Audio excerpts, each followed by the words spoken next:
Alright guys, this is going to be a quick update on what's going on with the layout, as you can see, the CTI, the 4 and 2 is running now.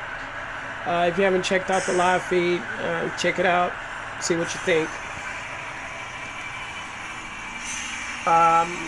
There are 4 trains on here, 2 in the pocket, 2 on the running. So every time the train hits a sensor, the other train will take off, as if it was a prototypical situation where they let the train do a passing and one will be in the pocket waiting on it to clear. So they're bumping the priority car train up front and the non-priority is sitting in the pocket. And as you can see, coming around the corner is the service train.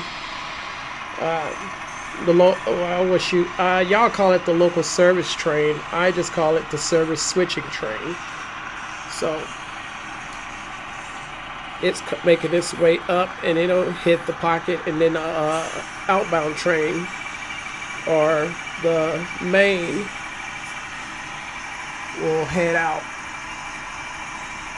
So there's a sensor over here on that car.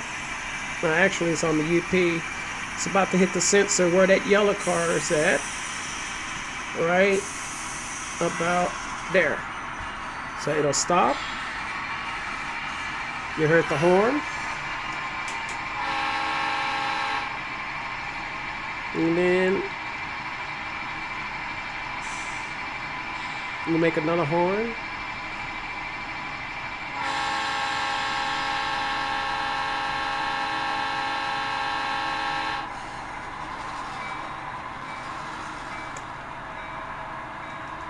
And there you go. The switches will line and it'll take off.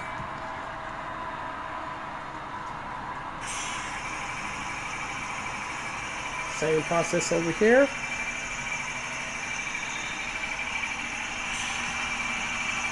Service train. This trigger car will hit that sensor. Once his sensor hit,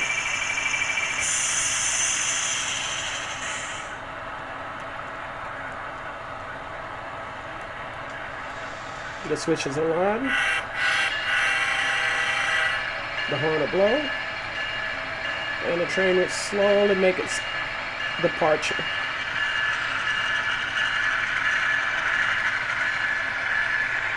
And that's it.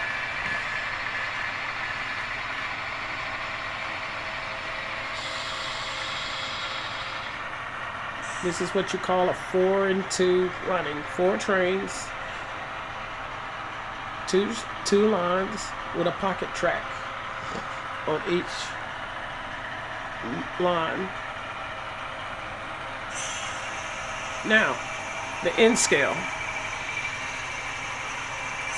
I'm going to try to install these tortoise switches up here, one down here and one down here, so I can do the 2 and 1 up here. I'm not going to do the 4 and 2 because it's only a single line up here. So that is the plan, to try to get the 2 and 1 up there. 2 trains, 1 line. It's all about adjusting the tortoise switches for these fast track switches. I don't want to break them, because of the same fact, once you break them, you don't want to break the throw bar, the points off the throw bar, by having this on there, because this thing is pretty powerful. So it's going to take a process of trying to figure that out, and I'm going to have to do some serious adjustments for that. So yeah, that is the next project, is to get the 2 and 1 up there going. So far,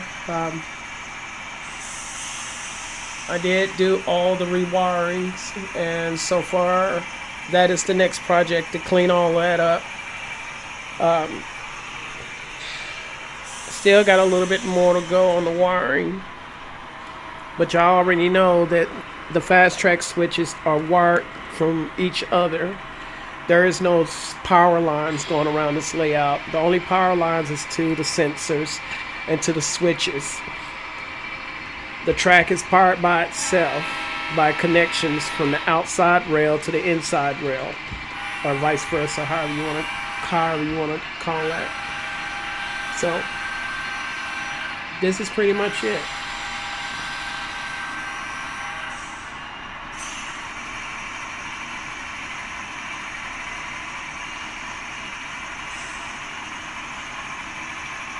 So the next part, like I said, it's a process, getting everything in where it needs to be.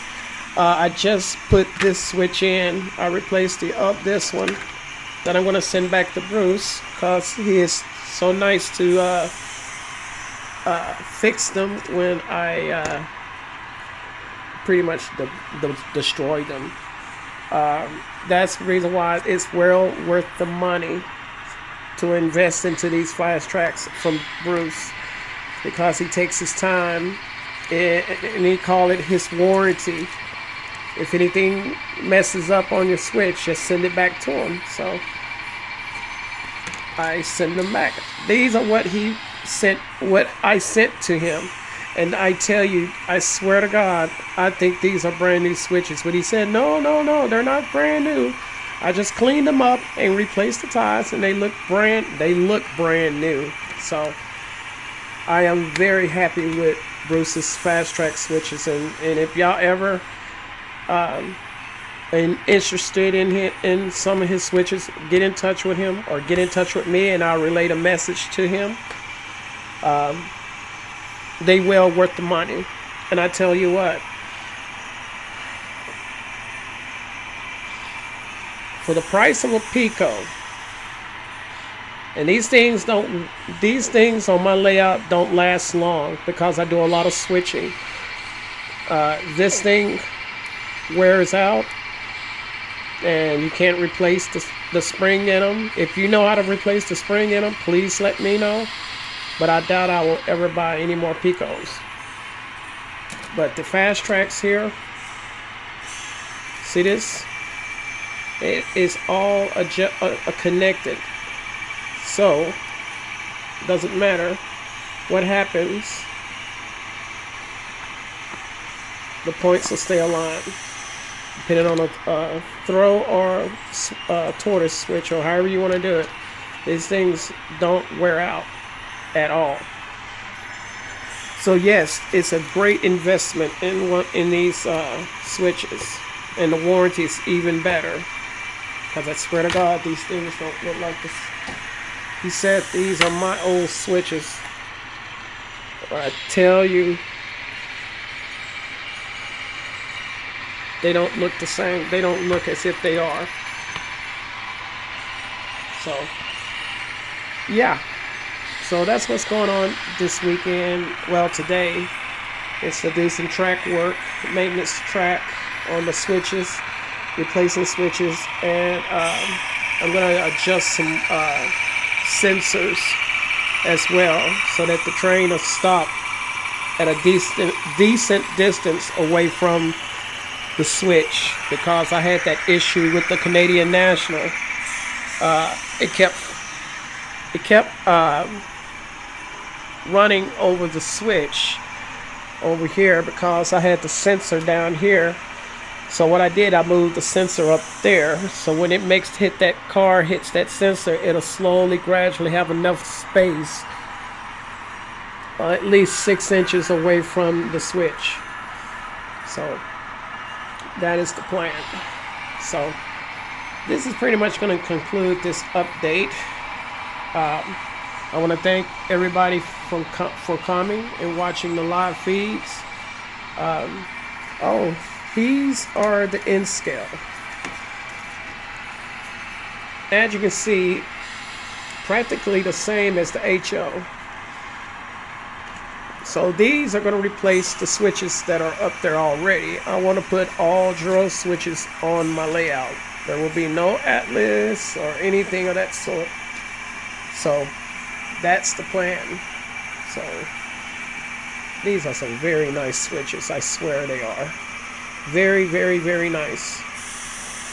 and they very worth the money. So, all right, this is going to conclude this update, and I want to thank again all of y'all. Thank you, Bruce.